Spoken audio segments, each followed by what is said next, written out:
Okay, I'm going to be taking you through an essay question on the Crucible that came up in one of the trial papers this year.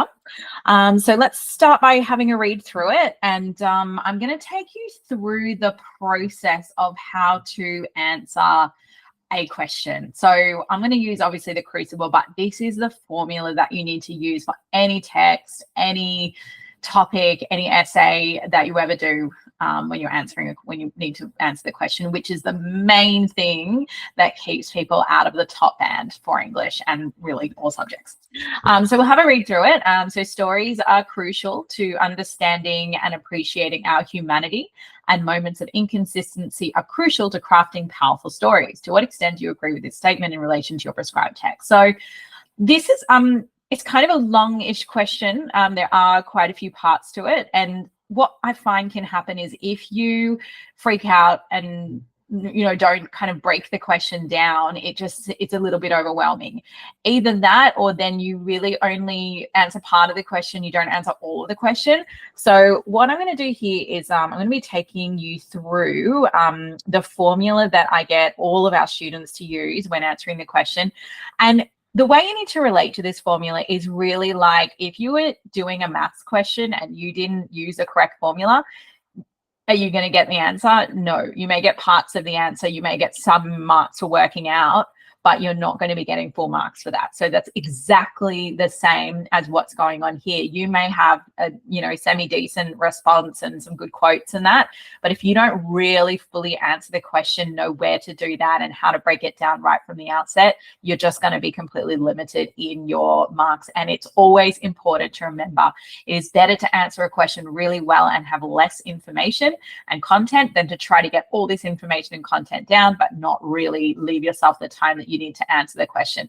And now is the time to really practice answering the question, because you've got time to do that. So during the year, it's quite a scramble to get all your content understood and prepared and all of that. So you don't necessarily get as much time to do the questions, but really now needs to be the focus on the questions. And if you are watching this and you're coming up to an assessment period or something, this is really something you want to make time for before you go into your exam or your assessment, because just learning content or doing revision is not going to cut it. You've got to be able to practice answering different questions, doing it in the time conditions and following these steps. So the first one we've got here is underline all individual keywords. Sounds really simple, but really, really important. When I say individual keywords, that basically means you don't underline, just moving that around. You don't underline like massive chunks, right? So some people, what they do is they go, oh, let me just underline this whole thing. Well, that's not really going to get you to fully engage with each section, okay? So really mean individual. Okay, so here we've got, I'm going to do it with you. Stories, crucial, understanding, appreciation, our potentially humanity, moments. You'll notice I'm pretty much out underlining anything that isn't a connective word, right? And that's important too, because if you don't do this and you miss parts because you're like, oh yeah, like I know what that is, I don't need to underline it, you'll miss the opportunity of actually engaging with it. So this is getting your head to sort of engage with the question, even if you think you've already answered it or it's really obvious. Because if you think it's obvious and then you don't explicitly put it in your essay, then you don't get the marks for answering the question. It's got to be explicit. So we've got here inconsistently, crucial, crafting powerful stories. All right. And then, of course, to what extent do you agree? Okay. Next thing to do is to think of synonyms for each word. Now, the cool thing about doing this is that these words all recycle each other. You're going to see the same words come up. And if you don't see the same words that you see here, you'll see a synonym for them, and then you'll know what the synonym is because you did another question. So the more proficient you can get with these words, with having synonyms ready to go, the better. And the synonyms I want to emphasize are not just so that you don't keep repeating the same words of the question in your essay. They're so that you actually get your head around what the question is actually asking. So I don't really mind if, you just use this and to come up with like even a colloquial definition. It's more to get, again, your head around it. Okay. So, with stories like, well, that's, I mean, obviously we're just talking about the Crucible there, but with something like Crucial, you know, you still, even again, if you find it, I mean, that's a really good one to define, and we will do it.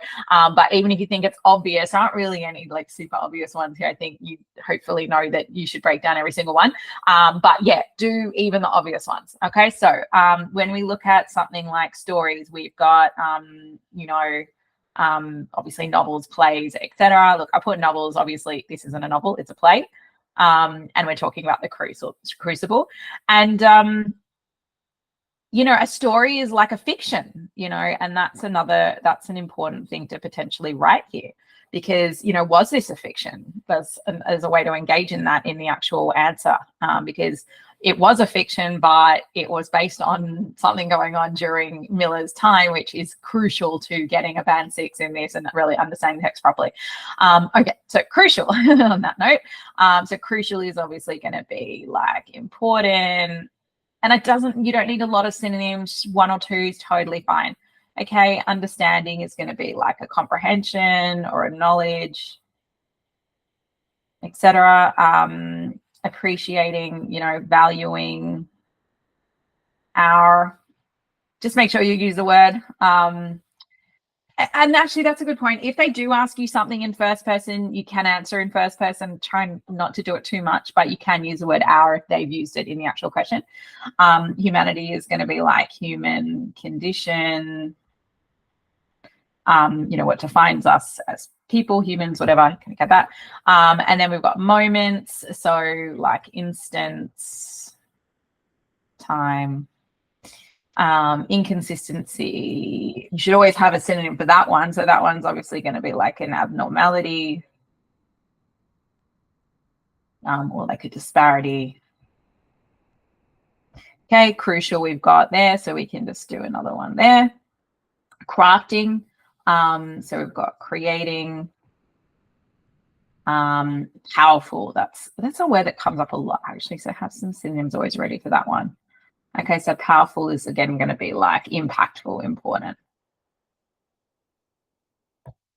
Okay, and then we've got stories again. All right, and then extent is going to be how much. Oh, that's a really good example of, you're not going to write how much in your essay, but that's what I was talking about previously, where you know, you want to still define something so that you know you need to do it. Sorry, that handwriting isn't amazing, but you get the gist. All right, next thing to do is to think about how these words link to the topic sentences of each paragraph you have, or each key idea that you are going to discuss. So the thing to always remember about any text, and I'm obviously going to use the Crucible as an example here, is what is the purpose of this text? What was the composer trying to do in his context? Miller is trying to create a warning to his context using the story in order to make sure that we don't give up our civil liberties and our autonomy and our freedoms and our democracy because we're afraid. You know, and that was what was going on during the McCarthy era. There was a lot of abuse of power and hypocrisy when it came to the democratic process, because people were obviously being accused of things without any evidence, etc. So when we're going there, what we're looking at is, you know, when you look at stories being crucial to that understanding, you want to take the notion, so kind of going back to that idea of fiction, you might want to talk about the fact that this isn't a fiction, actually. Like, he's written it as a fiction, but it has reality in it. You know, and then when we look at humanity, what are the aspects of humanity you're going to be talking about? So maybe in your first paragraph, you're going to be talking about how we're governed by fear. And how that drives humanity, and having an appreciation of the fact that we're governed by fear allows us to see where we may be in a spot where we're going to give up our civil liberties or our democratic rights because we're afraid, despite the fact that there, you know, we see that inconsistency that the powers that be are supposed to be protecting us, but actually there's this persecution going on. You know, and that brings us to obviously moments of inconsistency. The moments of inconsistency is really important, because this is the moment, the McCarthy era that he's writing it in, this is the moment of inconsistency that he is then replicating or parodying in his text.